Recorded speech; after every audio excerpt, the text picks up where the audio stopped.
Hello and welcome to Frontrunner Motorsport, and today we are going to look at my predictions for the Formula 1 2020 season, which has now come to an end. So how close was I? Was I miles off like I was with my Formula E predictions, or was I a little bit closer? Well, sit back, relax, and let's take a look at what I predicted would happen this past year.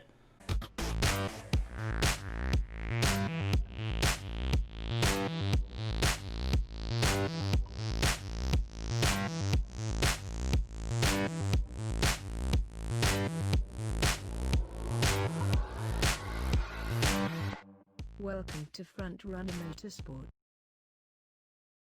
10th, Williams, with Russell 18th and Latifi 20th. In 10th place, I suspect Williams will again be the team, trailing the field, but I do think they'll make gains. So, just to be clear, whilst we're doing this list, I am going to completely ignore the fact that Nico Hülkenberg had a couple of races, as well as Pietro Fittipaldi and Jack Aitken, although they don't affect it very much. But for the sake of simplicity, we'll get rid of Hülkenberg, much like Formula 1 did last year. So we'll start with Williams, who I predicted would be the backmarker team, and was spot on. That wasn't much of a prediction. I think it was one of the two obvious ones. But given that they have made progress, I felt that Williams were closer to the back of the midfield than they were last year, and George Russell and Nicholas Latifi did a great job for the team. It's hard for young drivers to show their talent when a team is struggling to compete, but we've seen good racing from both Russell and Latifi, and they haven't made any major mistakes. With new backers next year and the same driver lineup, hopefully a bit more money coming in, they might improve further. We can only hope, because it's not nice seeing Williams right at the back.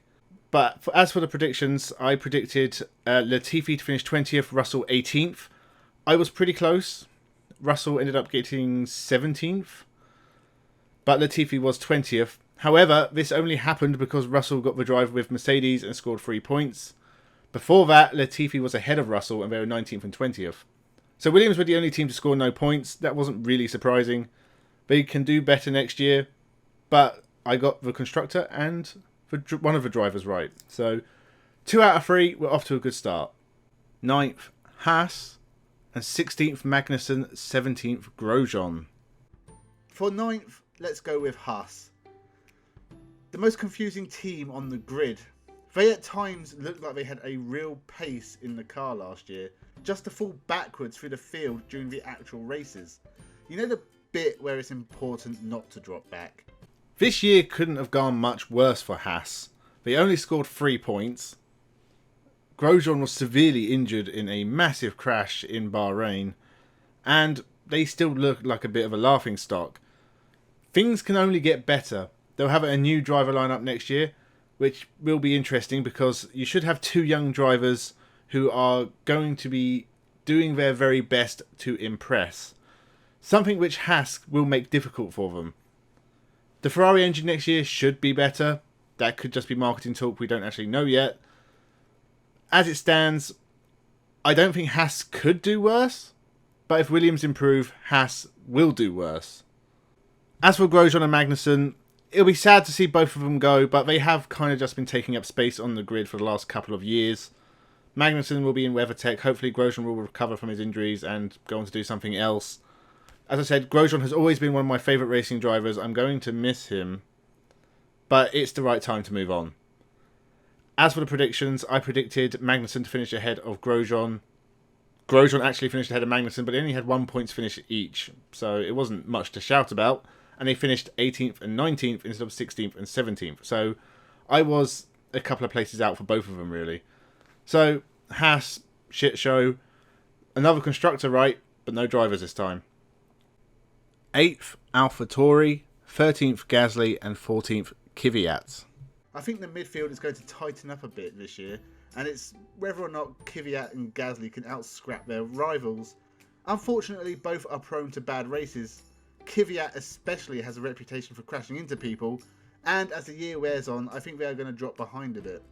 I don't know why I was so down on AlphaTauri. I think I honestly hated the livery so much that it clouded my judgment of what this team can do. I don't think anyone called Gasly getting his first ever win in Formula 1, But he had a decent year. He was only 30 points behind Alexander Albon, which is a win in his books. Kvyat, probably the last time we'll see him. He did finish 14th, so I got that one spot on. And I was only one place out with the manufacturer. Gasly did better than I thought. I said 13th, he finished 10th. Helped big time by that win in Monza.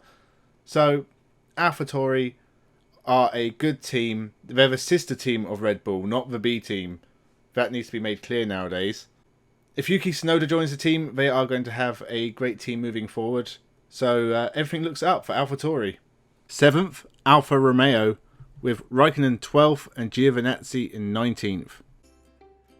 7th for Alfa Romeo would be a small improvement on 2019, but it hinges on the performances of Antonio Giovinazzi. All through last year we saw occasional good performances, all separated by really bad ones for the floundering Italian. And as I have already said a couple of times, if he doesn't improve, he's likely to be replaced by the waiting Robert Kubica. Well, Giovinazzi did a lot better than I thought he would. He actually equalled Kimi Raikkonen on points. And I doubt that Alfa Romeo would replace Giovinazzi with Robert Kubica, seeing as Robert Kubica is like a blunt knife, in that he's pretty pointless now, especially after a bad year in DTM. Biggest disappointment is Raikkonen. He's now the most experienced Formula 1 driver in history, but Giovinazzi matched him for points. Raikkonen only beat him on countback, so I was expecting a big gap between these two. 12th for Raikkonen, 19th for Giovinazzi. They finished 15th and 16th. It wasn't a great year for Alfa Romeo. Again, like Haas, they're waiting on a better Ferrari engine. But I wouldn't expect them to do better. It's the same partnership next year. They're probably going to be around about the same place. So expect more troubles for Alfa Romeo. 6th, Renault, with Ricciardo 10th and Ocon 11th. They just seem to struggle when it matters. Reliability is a worry, but they do have two very good drivers behind the wheel who will score them points. I don't see Renault joining the top 3 teams this year, and honestly I think they'll struggle to hold off Racing Point. Renault did seem to sort out their reliability issues. I think they only retired like 5 times all year, and they put in some very impressive performances. We saw 2 podiums for Daniel Ricciardo, as well as a 2nd place for Esteban Ocon. Ocon, I was only slightly off. I said 11th, he finished 12th. Not a bad return to the sport. He obviously had to get used to the car again. Ricciardo had an amazing year, and I think it underlines what an amazing driver he is. I really thought he was going to be 4th in the championship at one point. He only lost out by a little bit thanks to Perez winning at Sakir. And it's a shame he's moving to McLaren. Or it's a shame for Renault at least, because they're losing a very good driver, even with Fernando Alonso coming back in. All in all, it was a really good year for Renault. They might be disappointed not to finish higher in the manufacturers, and I was only one place out for that as well, so not too bad. They're going to be tough to place next year. We don't know how well Fernando Alonso is going to do. Ocon will probably improve a little bit. So I think all is good as the French manufacturer changes from Renault into Alpine. 5th, Racing Point, and Perez 8th and 15th for Stroll. And much hope will be on Lance Stroll improving and becoming more consistent. I think they're pissing against the wind though, because honestly, he just isn't that good.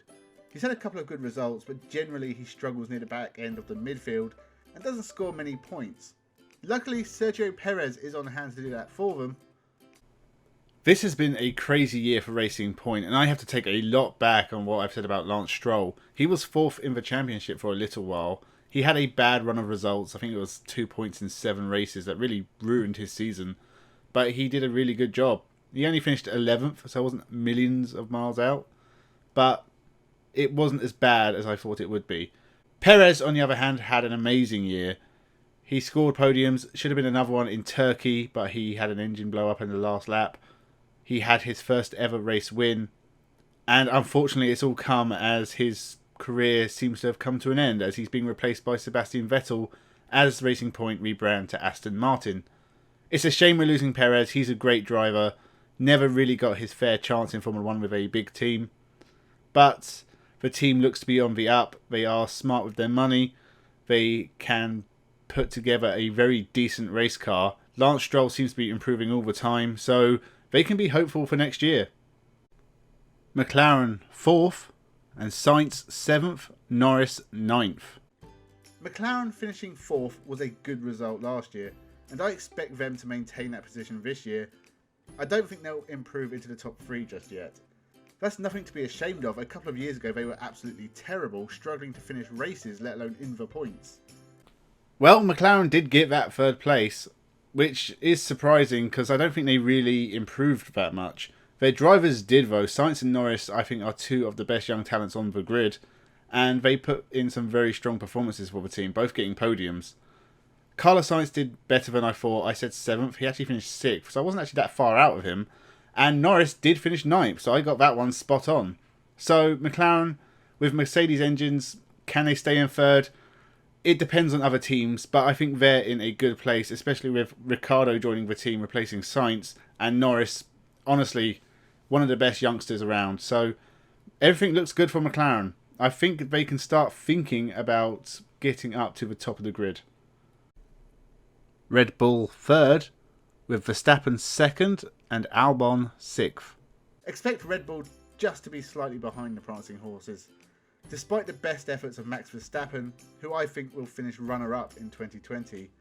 Meanwhile, Alexander Albon will improve a bit and get above the McLarens and into 6th, just a bit off the Ferraris.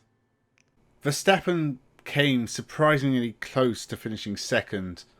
If it wasn't for that crash at Bahrain, he may have done it. He took 2 wins, which is surprising considering how dominant Mercedes are. And Verstappen was there all year. He was always challenging. He was the only driver capable of doing that. And I think he is an extremely great talent. He will be champion one day. I think pound for pound, he's a match for anyone on the grid. He's also one of the most exciting drivers to watch on the grid. So I have high hopes for Verstappen's future, and I think 3rd place is a decent enough result.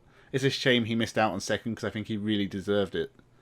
Albon has been a massive disappointment all year. I think he's a slight downgrade on Gasly, to be honest. If they choose to keep him for another year, it'll be interesting to see if he can improve. Towards the end of the year, it did look like he was starting to get up there. Red Bull, I said, would finish 3rd. They finished 2nd. That was mostly because I misjudged Ferrari. Verstappen only missed out on by 1 place, but Albon finished 7th. So I was only 1 place out, but he did finish behind Perez, Sainz and Ricciardo, who I thought he would beat. So I wasn't really that close with this one, even though each one's only 1 place out. 2nd, Ferrari, with Vettel 4th and Leclerc 5th. Ferrari themselves will finish 2nd. They have the 2nd best car and the 2nd best overall driver lineup, and have 2nd written all over them. That is, of course, as long as they stop crashing into each other. Well, they did only crash into each other once this year. I don't think I realised how bad Ferrari would be affected by their engine issues they had last year. This was terrible. Vettel looked disinterested. He really struggled. Loads of spins at the start of the season. He did manage to get a podium, but this is a year to forget as he moves on to Aston Martin. Leclerc, by comparison, did very well.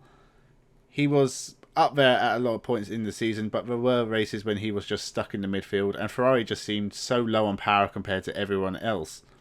I say Leclerc did well because if you look at 5 of the 6 Ferrari cars, they were all lower than 13th in the championship, with Leclerc at least managing 8th. This was Ferrari's worst year since 1980, when they finished 10th in the Constructors. That's 40 years where they haven't finished this low in the Constructors title. This is a horrendous result for a team that is just so associated with success.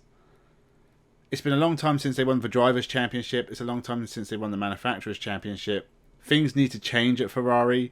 This is not how they do business. They have gone through bad patches before, but this is looking like a really bad one. They have said that they're going to improve the engine for next year. We'll have to wait and see. But they pretty much destroyed my whole list because I thought they'd finish 2nd. They finished 6th. Leclerc 8th was their best driver.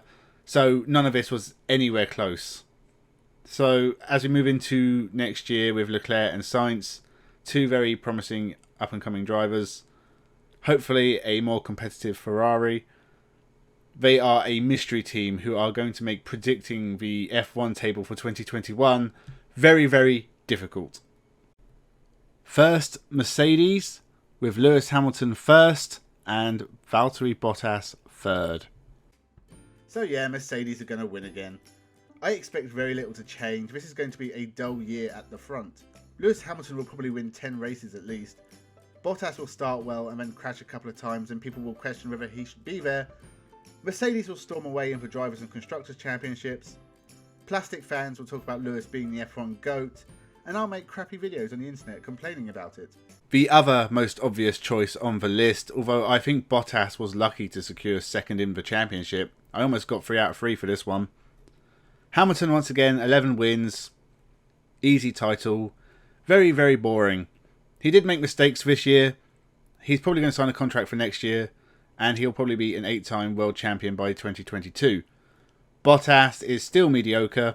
He still doesn't have any real tendency to take it up a notch and take the fight to Hamilton, so expect another boring 1-2 finish next year. I think Russell has proven that he is ready to step up to Mercedes, and we'll have to wait and see if he can take the fight to Lewis Hamilton. As for these predictions, I got Hamilton and Mercedes right. I don't deserve any plaudits for that because it was obvious before the year started. Hopefully, at some point, we'll get an interesting fight at the top of the championship. So, that was my prediction video for Formula 1 2020. I got 7 out of 30, which isn't great, but Ferrari absolutely killed me. I actually got McLaren, Racing Point and Renault in the right order, and it's only because Ferrari finished below them that I got less points. I'll try again next year, so make sure you subscribe for that. This has been a crazy year. We couldn't predict what COVID would do to the calendar. We couldn't predict a lot of the crazy events that happened throughout the year. I have almost 250 videos on the channel now for you to watch, so make sure you check out some of those. Go back and watch the Formula 1 predictions video. It's hilariously wrong, as we now know, but it's still there for you to watch. Remember to subscribe to the channel, leave a comment, share the videos, leave a like, whatever. Leave your predictions down in the comments below and how you got on. And with that, thank you for watching and have a good one.